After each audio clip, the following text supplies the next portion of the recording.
So just got done with our first play of Stevens from Capstone Games. Here's the end state.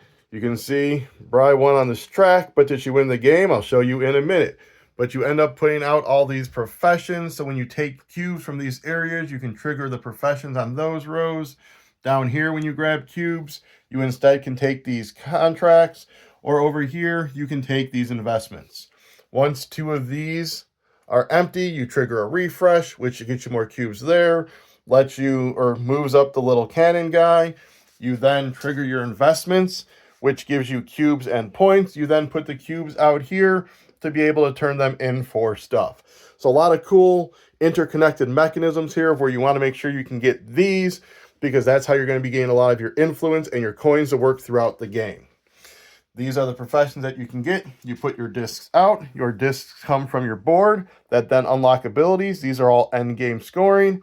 And then these are all letting you take more cubes, switching in cubes to fill contracts, getting more stuff, and etc. And then you have your influence, and you have to unlock cubes from there to be able to get more influence. So, first play, really interesting. I want to see if the game has the same peaks and valleys through another play, but it started off really slow, kind of like, oh my god, these refreshes are going to keep happening, we're not going to be able to get a lot done. But as we kind of went on, it ended up being the opposite. The refreshes were happening less frequently, because once you unlock being able to take two things, you then don't have to go to that one as much with it having less cubes. There's even one that you can unlock right there, that if you go and take 3 or more cubes, you can then do an empty furnace action. So if this wasn't there, I could then do that action instead of triggering the profession. So there's ways of maximizing the different options there. But so it started off really slow. Then in the middle, we were starting to be able to do a lot of stuff. And then near the end, it kind of seemed like I was kind of just prolonging the game to let Bri do some more stuff. And that was about it. So it did kind of seem to have like a weird crescendo and pattern. But let's go ahead and get to those final scores.